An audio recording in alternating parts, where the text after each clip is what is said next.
Voici l'histoire et le symbolisme d'Horus dans les fables grecques et égyptiennes par Don Pernetti. Plusieurs auteurs ont confondu Horus ou Aorus avec Harpocrate, mais je ne discuterai pas ici les raisons qui ont pu les y déterminer. Le sentiment le plus reçu est qu'Horus était fils d'Osiris et d'Isis, et le dernier des dieux d'Égypte, non qu'il le fût en mérite, mais pour la détermination de son culte, et parce qu'il est en effet le dernier des dieux chimiques, étant l'or hermétique, ou le résultat de l'œuvre. C'est cet Aorus ou Apollon pour lequel Osiris entreprit un si grand voyage et essuya tant de travaux et de fatigues. C'est le trésor des philosophes, des prêtres et des rois d'Égypte, l'enfant philosophique né d'Isis et d'Osiris, ou, si mieux aimé, Apollon né de Jupiter et de Latone. Mais des auteurs, dira-t-on, ont regardé Apollon, Osiris et Isis comme enfants de Jupiter et de Junon. Apollon ne peut donc pas être fils d'Isis et d'Osiris. Quelques auteurs disent même que le Soleil fut le premier roi d'Égypte. Ensuite Vulcain, puis Saturne, enfin Isis et Horus. Tout cela, je l'avoue, pourrait causer de l'embarras et présenter des difficultés insurmontables dans un système historique. Mais quant à l'œuvre hermétique, il ne s'en trouve aucune. Nouvelle preuve qu'elle était l'objet de toutes ces fictions. L'agent et le patient dans l'œuvre étant homogènes se réunissent pour produire un troisième semblable à eux, procédant des deux. Le soleil et la lune sont ses pères et mères, dit Hermès, et les autres philosophes après lui. Ce nom de soleil et de lune donné à plusieurs choses cause une équivoque qui occasionne toutes ces difficultés.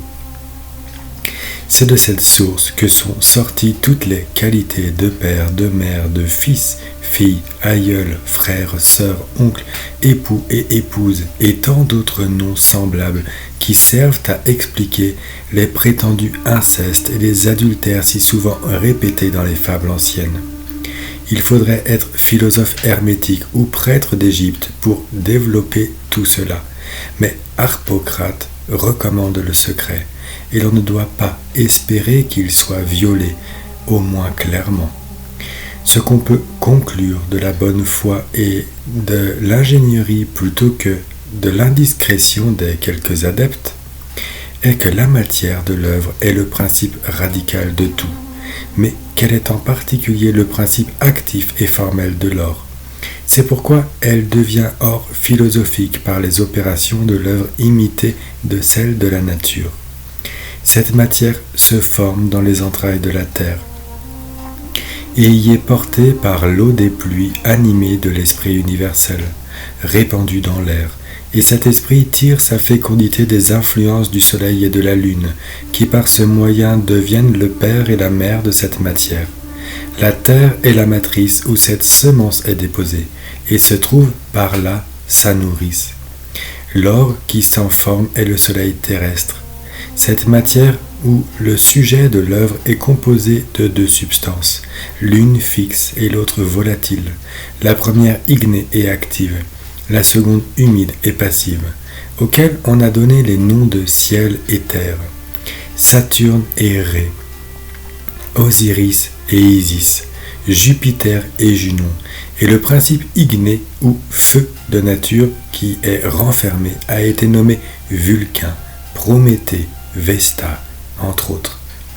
De cette manière, Vulcain et Vesta, qui est le feu de la partie humide et volatile, sont proprement les pères et mères de Saturne, de même que le ciel et la terre, parce que les noms de ces dieux ne se donnent pas seulement à la matière encore crue et indigeste, prise avant la préparation que lui donne l'artiste de concert avec la nature, mais encore pendant la préparation et les opérations qui la suivent.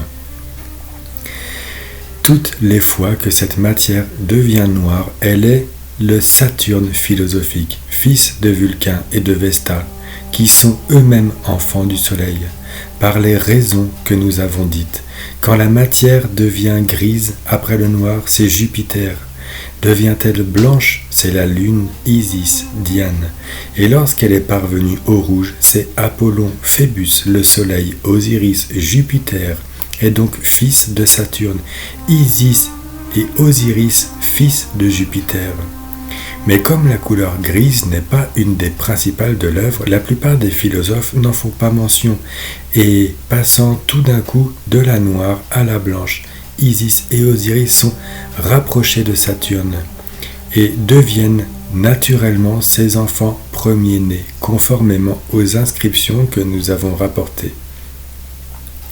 Isis et Osiris sont donc frères et sœurs, soit qu'on les regarde comme principe de l'œuvre, soit qu'on les considère comme enfants de Saturne ou de Jupiter.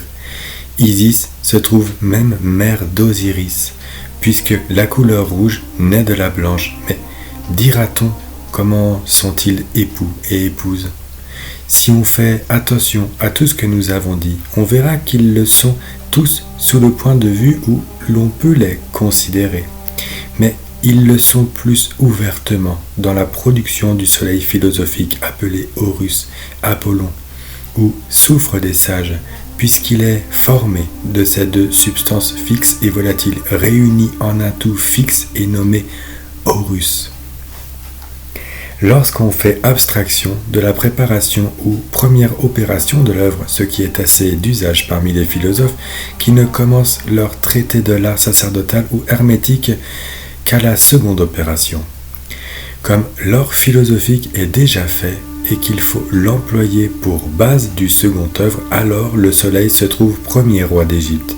Il contient le feu de nature dans son sein, et ce feu, agissant sur les matières, produit la putréfaction et la noirceur. Voilà le nouveau Vulcain, fils du soleil, et Saturne, fils de Vulcain. Osiris et Isis viendront ensuite. Enfin, Horus, pour la réunion de son père et de sa mère. C'est à cette seconde opération qu'il faut appliquer ces expressions des philosophes. Il faut marier la mère avec le fils, c'est-à-dire qu'après la première coction, on doit le mêler avec la matière crue dont il est sorti, et le cuire de nouveau jusqu'à ce qu'il soit réuni et ne fasse qu'un. Pendant cette opération, la matière crue dissout et putréfie la matière digérée. C'est la mère qui tue son enfant et le met dans son ventre pour renaître et ressusciter. Pendant cette dissolution, les titans tuent Horus et sa mère le ramène ensuite de la mort à la vie. Le fils, alors moins affectionné envers sa mère qu'elle ne l'était envers lui, disent les philosophes, fait mourir sa mère et règne à sa place. C'est-à-dire que le fixe ou Horus fixe, le volatile ou Isis qui l'avait volatilisé, car tué, lié, fermé, inhumé, congelé, coagulé ou fixé sont des termes synonymes dans le langage des philosophes. De même que donner la vie, ressusciter, ouvrir, délier, voyager signifie la même chose que volatiliser. Isis et Osiris sont donc à juste titre réputés des principaux dieux de l'Égypte, avec Horus qui règne en effet le dernier, puisqu'il est le résultat de tout l'art sacerdotal. C'est peut-être ce qui l'a fait confondre par quelques-uns avec Harpocrate, dieu du secret. Parce que l'objet de ce secret n'était autre qu'Horus, qu'on avait aussi raison d'appeler le soleil ou Apollon, puisqu'il est le soleil ou Apollon des philosophes. Si les antiquaires avaient étudié la philosophie hermétique, ils n'auraient pas été embarrassés pour trouver la raison qui engageait les Égyptiens à représenter Horus sous la figure d'un enfant, souvent même emmailloté.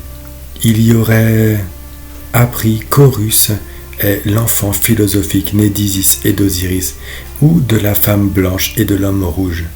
C'est pour cela qu'on le voit souvent dans les monuments entre les bras d'Isis qui l'allaitent.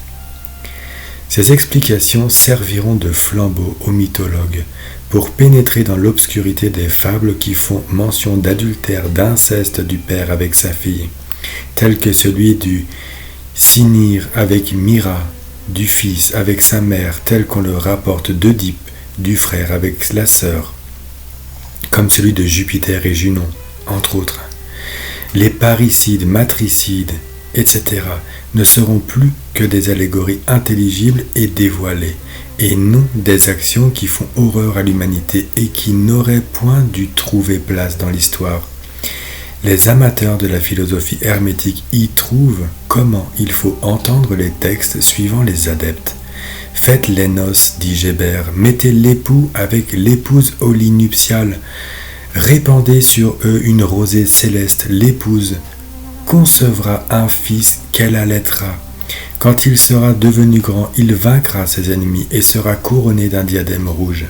Venez, fils de la sagesse, dit Hermès, et réjouissons-nous dès ce moment. La mort est vaincue, notre fils est devenu roi. Il a un habit rouge et il a pris sa teinture du feu. Un monstre disperse ses membres après les avoir séparés, mais ma mère les réunit. Je suis le flambeau des miens. Je manifeste en chemin la lumière de mon père Saturne. J'avoue la vérité, dit l'auteur du grand secret. Je suis un grand pécheur. J'ai coutume de courtiser et de m'amuser avec ma mère qui m'a porté dans son sein. Je l'embrasse avec amour, elle conçoit et multiplie le nombre de mes enfants. Elle augmente mes semblables suivant ce que dit Hermès. Mon père est le soleil et ma mère est la lune. Il faut, dit Raymond Lull, que la mère qui avait engendré un fils soit ensevelie dans le ventre de ce fils et qu'elle en soit engendrée à son tour. Si Osiris se flatte d'une excellence bien supérieure à celle des autres hommes, parce qu'il a été engendré d'un père sans semence, l'enfant philosophique a la même prérogative. Et sa mère, malgré sa conception et son enfantement, demeure toujours vierge, suivant ce témoignage d'Espagnet. Prenez, dit-il, une vierge ailée, engrossez-la de la semence spirituelle du premier mâle, conservant néanmoins la gloire de sa virginité intacte, malgré sa grossesse. Je ne finirais pas si je voulais donner tous les textes des philosophes qui ont un rapport palpable avec les particularités de l'histoire d'Osiris, d'Isis et d'Horus.